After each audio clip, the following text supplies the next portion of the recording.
Hey guys, let's continue our Iamblichus Exhortation to Philosophy, chapter 19. In this part of the chapter, Iamblichus says, possessions without virtue are quite destructive to a person.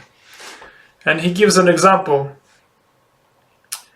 Let me see if I made any other notes. Yeah, okay.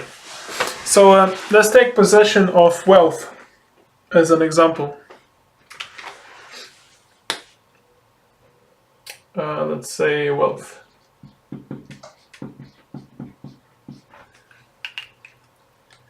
So he says, even if a person possesses wealth, but he is a coward, he will not gain any honor from others because of that.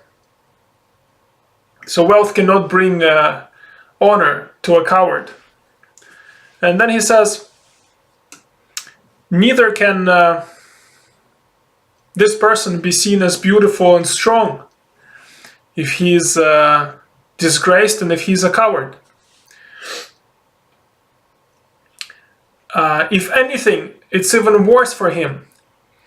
Because let's say that this person is beautiful. This is how I understood this part. Let's say the person is beautiful, but he is a coward. Then we notice this person even more than if he was ordinary looking. We notice him because he's beautiful, and that makes us notice his cowardice even more. So it's even worse for that person. He stands out even more as a coward if he's beautiful. And I guess the same applies to everything else if he's wealthy as well. If he's wealthy, he stands out even more.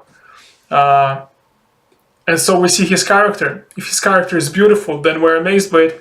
If it is without virtue, then we hate this person even more. So that's it. Very short kind of, it's literally just a couple of lines, but I wanted to make a video on this because it's quite powerful. It shows that to seek possessions as we normally do without virtue kind of hurts us even more.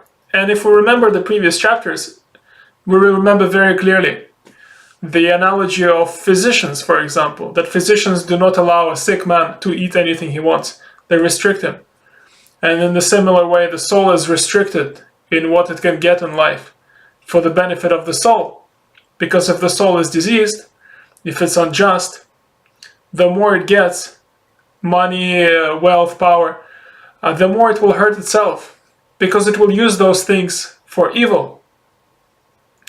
Because the soul is unjust. It does not have an order in it. Remember, justice and order are the same thing when we keep talking about it in this book. Or at least that's how I understand it. So an unjust soul is a disordered soul.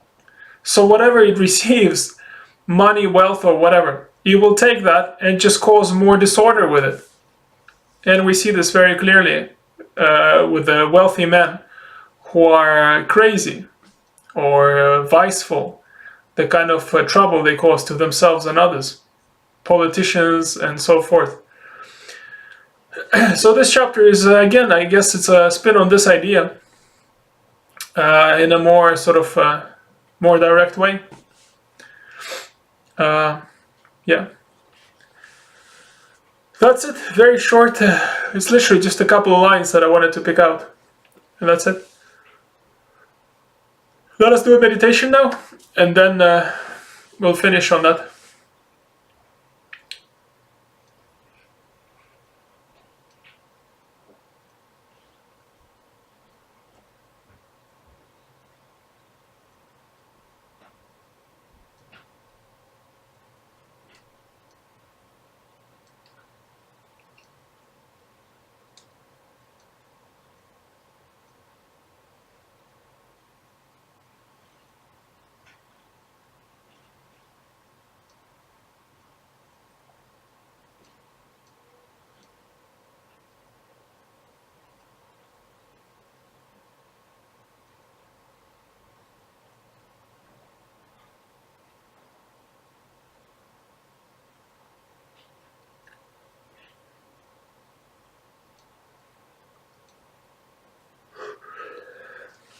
So again, in this chapter, Iamblichus tells us the priority should be virtue, because that will influence how we use possessions that we have.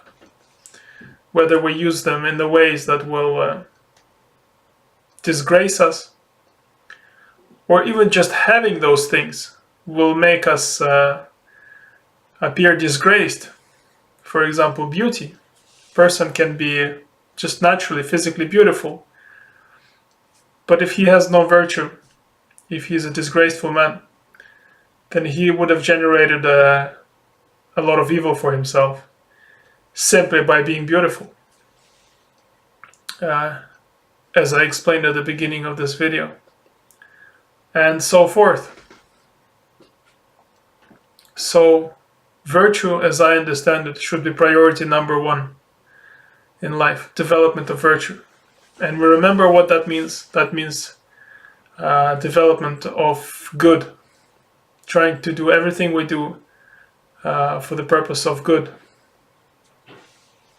And we remember what that is. That is order, justice, rightfulness, orderliness, and so on. And to know what those things are, we need to study philosophy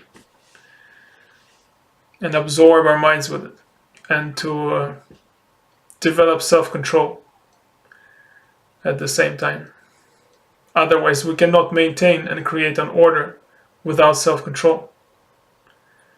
Control essentially is another term for order, as I understand it. So all those things fit together into like a nucleus that binds together other ideas which are built on top of that. So thank you for your time, guys. Click on the video now if it appears to keep watching this channel.